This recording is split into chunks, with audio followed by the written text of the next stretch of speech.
ውድ ተመልካቾች ሰላም ጤና ይስጥልን። ይህ ከኢሳት ነፃ የህዝብ ሚዲያ የምሽት አንኳር ዜናዎቻችንን በአጫጭሩ የምናቀርብበት የአየር ጊዜ ነው።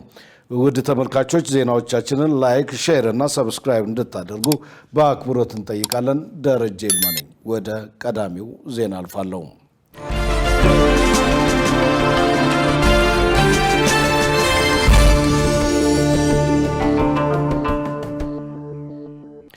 ከታላቁ የህዳሴ ግድብ የምረቃ ብስራት ወዲህ አዲስ አበባን ጨምሮ በሁሉም የሀገሪቱ አካባቢዎች ህዝባዊ ድጋፍ ሰልፍ መካሄዱን ቀጥሏል።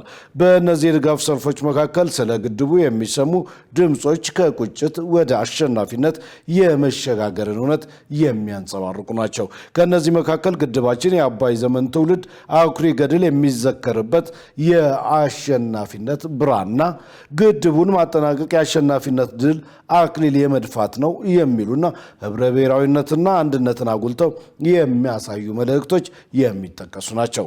የኢትዮጵያ ህዳሴ ግድብ ለኢትዮጵያውያን፣ ለአፍሪካውያንና ለመላው ዓለም ምንና ምን እንደሆነ ከሚገልጹ አባባሎች ባለፈ ስለሚሰጠውም ጥቅም አያሌ ምሁራን የየራሳቸውን እሳቤ ሰጥተዋል። ታላቁ የኢትዮጵያ ህዳሴ ግድብ በአፍሪካ ቀንድ የቀጠናውን ሀገራት በኢኮኖሚ የማስተሳሰር ሚና እንዳለውም ተገልጿል። ይህንን ያሉት ኢሳት ያነጋገራቸው የምጣኔ ሀብት ባለሙያዎች ናቸው። የዚህን ዜና ዝርዝር በአንድ ሰዓት ተኩል የምሽት ዜና እወጃ ሰዓታችን ይዘን እንቀርባለን። ይጠብቁን። ሰላም ስለሚፈልጉት ብቻ የሚመጣ አይደለም፣ ስራ ይፈልጋል። ይህ ማለት እያንዳንዱ ሰው ለሰላም በሚያበረክተው አስተዋጽኦ ልክ ይመሰረታል።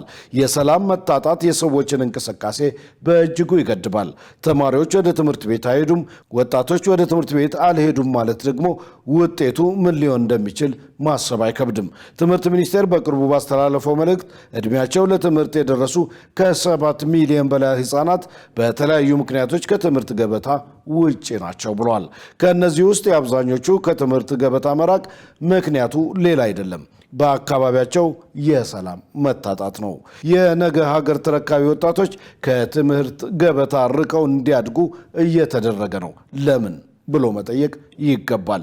ይህን ተከትሎ በአዲሱ ዓመት በየትኛውም የሀገሪቱ አካባቢ ያሉትን ግጭቶች በኃይል ሳይሆን በምክክር መፍታት ይቻላል በሚል የኢትዮጵያ ሲቪል ማህበረሰብ ድርጅት ምክር ቤት በዛሬው ዕለት የሰላም ኮንፈረንስ አካሂዷል።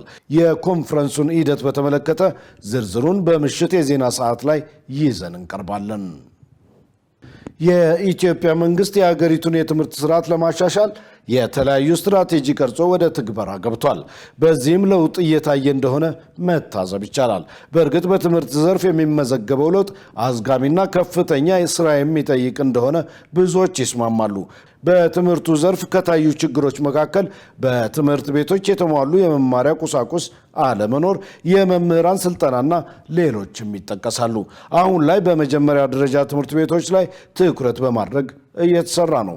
የአንደኛ ደረጃ ትምህርት ቤት ተማሪዎች በንባብና በጽሁፍ በእጅጉ ወደ ኋላ የቀሩ ናቸው ተብሏል። ተማሪዎቹ እድሜያቸው በፈቀደው ደረጃ ማወቅ ያለባቸውን እያወቁ አይደለም። ይህንን ለመቀልበስ በየክልሎች በመጀመሪያ እርከን ላይ የሚገኙ መምህራንን ስልጠና በመስጠት ረገድ በትኩረት እየተሰራ ነው። በዚህም በተማሪዎቹ ላይ ይታይ የነበረውን የመጻፍና የማንበብ ችግር በመቅረፍ ብቁና ንቁ ተማሪዎችን ለማፍራት እየሰሩ እንደሆነ የክልል የትምህርት የስራ ኃላፊዎች ለኢሳት ተናግረዋል። ዝርዝሩን በምሽት ዜናችን እናቀርባለን። ይጠብቁን።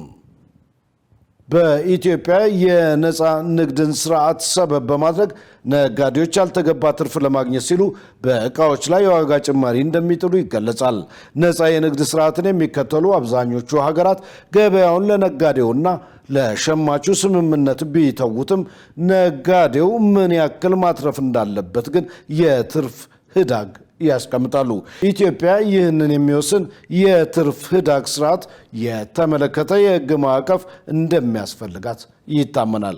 ከኢትዮጵያ የንግድና ቀጠናዊ ትስስር ሚኒስቴር የተገኘው መረጃ እንደሚያመለክተው ገበያውን በበላይነት የተቆጣጠረ ነጋዴ ከፍትሐዊ የንግድ ውድድር በሚቃረን መልኩ የራሱን ገበያ ድርሻ በማስፋት ትርፍ ለማግኘት አስቦ አንድን ተፈላጊ ሸቀጥ አገልግሎት ወይም ግብዓት በፈለገው ዋጋ መሸጥ በሕግ ተጠያቂ እንደሚያደርግ ያመለክታል። ይህ ድርጊት የንግድ ስርዓቱን ሚዛን የሚያዛባ ከመሆኑም በላይ በገበያ ውስጥ ያለውን ፍትሐዊ ውድድር ያዳክማል፣ ሌሎች ነጋዴዎች ከገበያ እንዲወጡ እንዲሁም የሸማቾች ምርጫ እንዲገደብ ያደርጋል።